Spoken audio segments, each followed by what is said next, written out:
और अब बात हमास की उस बारूदी भूल भुलैया की जिसने इजराइल की आर्मी को अब तक गाजा में बड़े स्तर पर ग्राउंड ऑपरेशन शुरू करने से रोक रखा है। आज हम आपको हमास के कब्जे वाले ऐसे सीक्रेट शहर के बारे में बताने जा रहे हैं जो उसकी रहस्यमयी दुनिया का सबसे बड़ा हथियार है। यह है हमास की सुरंगें जिनकी वजह से इजराइल डिफेंस फोर्सेस गाजा में घुसकर हमास को मारने से बच रही हैं। इसलिए आज हम आपको सुरंगों वाला गाजा भी दिखा देते हैं। और ये जो पूरी की पूरी लड़ाई है, ये जो आप लगातार देख रहे हैं कि इजराइल कह तो रहा है बार बार कि वो बड़ा हमला करने की तैयारी कर चुका है, बस किसी भी पल उसे इंतजार है उसके सैनिकों को कि ऑर्डर मिले और वो तुरंत हमास पर हमला कर दे।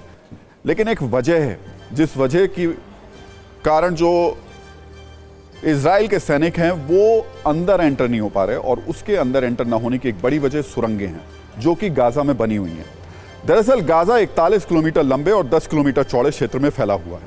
लेकिन आपको यह जानकर हैरानी होगी कि जितना गाजा जमीन के ऊपर है उतना ही गाजा जमीन के नीचे भी है। यानी गाजा में आपको जमीन के ऊपर घर, अस्पताल, स्कूल और आम लोग नजर आएंगे, लेकिन उसी गाजा में जमीन के नीचे लंबी लंबी सुरंगें हैं जिनमें हथियार रखे हुए हैं, गोला बारूद भरा हुआ है, और यही सुरंगें हमास का सबसे खुफिया और महफूज अड्डा है। गाजा में हमास की सुरंगों से भरी एक पूरी दुनिया है। हमास की सुरंगों का यह अंडरग्राउंड नेटवर्क करीब 500 किलोमीटर के क्षेत्र में फैला हुआ है। गाजा में हमास ने जमीन से करीब 30 मीटर नीचे लंबी लंबी सुरंगें तैयार कर रखी हैं। इनमें से कुछ की लंबाई तो 100 किलोमीटर तक की है। इन सुरंगों के एक्सेस पॉइंट पूरे गाजा में फैले हुए हैं। लेकिन सबसे खास बात यह कि इनमें से कई सुरंगों के प्रवेश द्वार गाजा में बनाए गए अस्पतालों, स्कूलों, घरों और मस्जिदों में बनाए गए हैं। हमास ने बहुत सोच समझकर ऐसी जगह चुनी है ताकि दुश्मन आसानी से इन जगहों पर हमला ना कर पाए। इसलिए गाजा में सुरंगों का एक ऐसा जाल फैला है जिन्हें इजराइल के लिए पहचान पाना बहुत मुश्किल काम है। यही वजह है कि इजराइल ने अभी तक बड़े स्तर पर गाजा में ग्राउंड ऑपरेशन शुरू नहीं किया है। अब आप यह भी समझिए कि हमास ने गाजा में जिन सुरंगों का जाल बिछाया है वो अंदर से कैसी है और क्यों इसे हमास का सबसे बड़ा हथियार बताया जाता है। जो सुरंगें हमास ने बनाई हैं उनमें बिजली, पानी और रोशनी के सारे इंतजाम हैं। खाने पीने की ऐसी व्यवस्था है जिससे लंबे समय तक सुरंग से बाहर निकलने की जरूरत ही ना पड़े।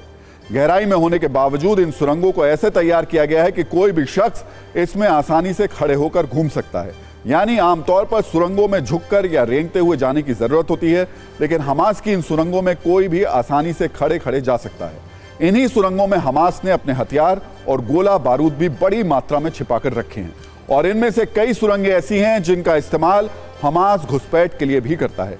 यानी उनका एंट्री पॉइंट तो गाजा में है, लेकिन बाहर निकलने का रास्ता इजराइल में है। पहले ऐसी कई सुरंगें इजराइल तबाह कर भी चुका है। इन्हीं सुरंगों में हमास ने अपने कमांड सेंटर भी बना रखे हैं जिनसे बैठे बैठे तबाही और मौत के तांडव वाले खूंखार ऑर्डर पास किए जाते हैं। तो अभी जो सबसे बड़ी चुनौती बनी हुई है इजराइल की सेना के लिए वो ये सुरंगें ही हैं, और ये बात इजराइल की सेना अपने इतिहास की वजह से और बखूबी जानती है, क्योंकि इन्हीं सुरंगों में फंसकर एक बार इजराइल को बहुत बड़ा नुकसान उठाना पड़ा था। और यही वजह बार बार हम बता रहे हैं आपको कि इजराइल की सेना को सीधे अटैक करने से या हमास को सीधे मारने के लिए गाजा में घुसने से रोक रही है। अब आपको बताते हैं कि कैसे हमास की सुरंगें इजराइल के लिए इस वक्त सबसे बड़ा चैलेंज हैं, क्योंकि इन सुरंगों ने ग्राउंड ऑपरेशन के लिए इजराइल के हाथ बांध दिए हैं।